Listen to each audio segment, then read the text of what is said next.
Hi. We're back. I'm Fedra. And I'm Ella. And today we're going to be teaching you how to make a very quick and delicious banana bread.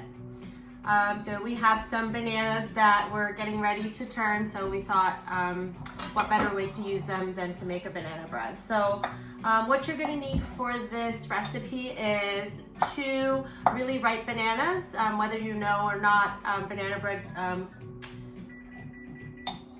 does really well with super ripe bananas.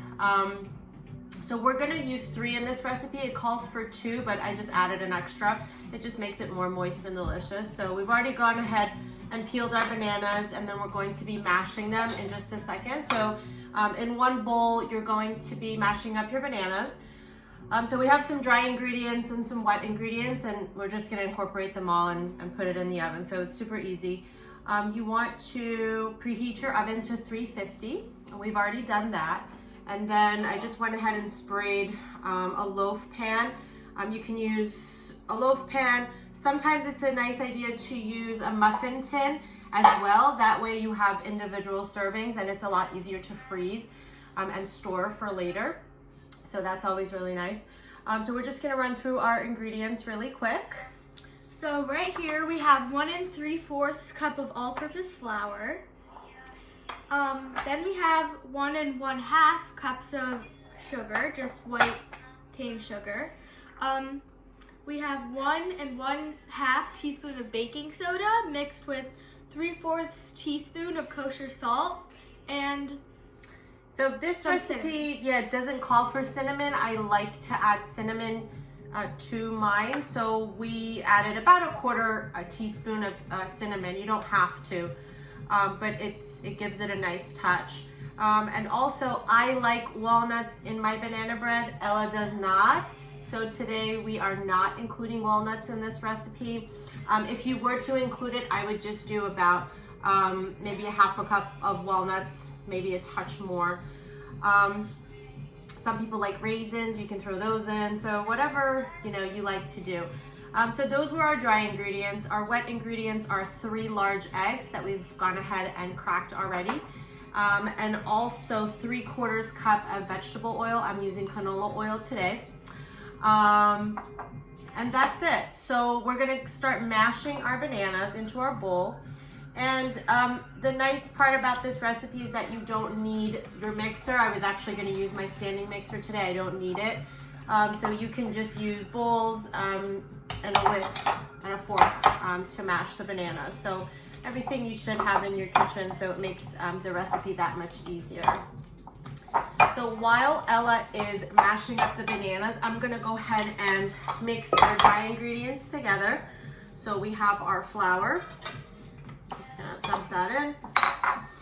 And we have, actually I'm not mixing all the dry ingredients, I'm saving the sugar because we wanna mix the sugar in with the wet ingredients. So just the flour, the baking soda, the salt, and the cinnamon. So we're just gonna mix that together.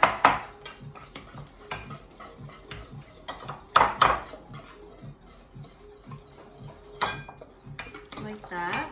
How's our bananas doing, Ella? good. So right now I'm right about done. So it should be like a soft, you can go right in and just squish it. Smash it. So they're super soft. Like applesauce. And you get that great smell of the banana, so it looks like that. I'm gonna add a little bit more cinnamon to this. We just love cinnamon and it's so good for you. So Ella's gone ahead and mashed up all the bananas. To that, she's gonna add the sugar.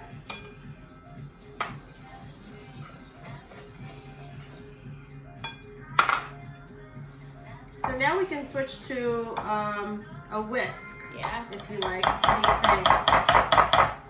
All right, good job.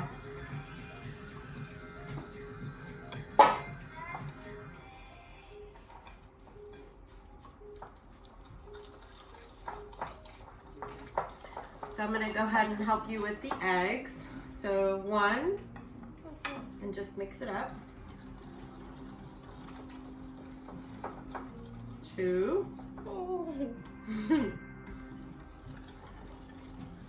we went ahead and cracked our eggs ahead of time so we didn't get any shells because sometimes that happens. And 3 eggs. Okay.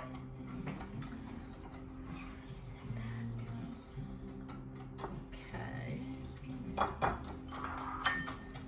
we're gonna whisk that together really good. And then we're gonna add in our vegetable oil. So this is 3/4 cup of vegetable oil. Whoa, that went way too fast.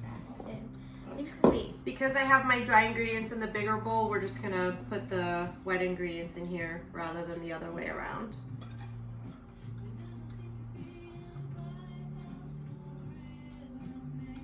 Okay. And then do you want me to put those in here and give it a good whisk?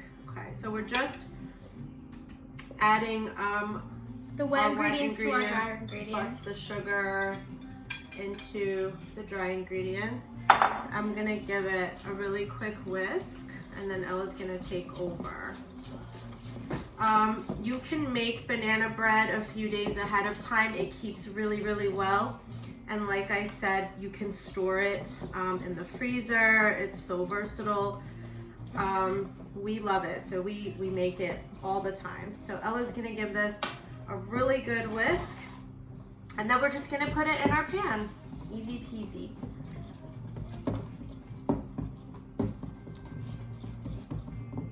Are your arms getting tired? Yeah. It's a good arm workout too for anybody that is looking to do a workout at home. It's a really gloomy day here. It's a rainy New Jersey day, but we're trying to make it as springy as possible. So it is spring after all. Anyway, you should get like a banana-y color. I don't know how to describe it. So it's like a light yellow color. We have color. Yummy bananas in there. I wish we could add some walnuts. No. Ew. I don't like walnuts. It really makes it. Are you sure? Yeah, walnuts are... We can't make any walnuts. So your batter's gonna be a little thick, not too thick, but it should definitely be pourable. So you're gonna just pour it right into your loaf pan. And it goes, do you want to scrape it down? It goes into the oven for about an hour and 10 minutes until a toothpick comes out clean. What we're gonna do is sprinkle a little bit of sugar over top of it, just to give it just a little bit of texture on the top. You want to make sure you get and it all also, of it. Yeah, so we're getting it all.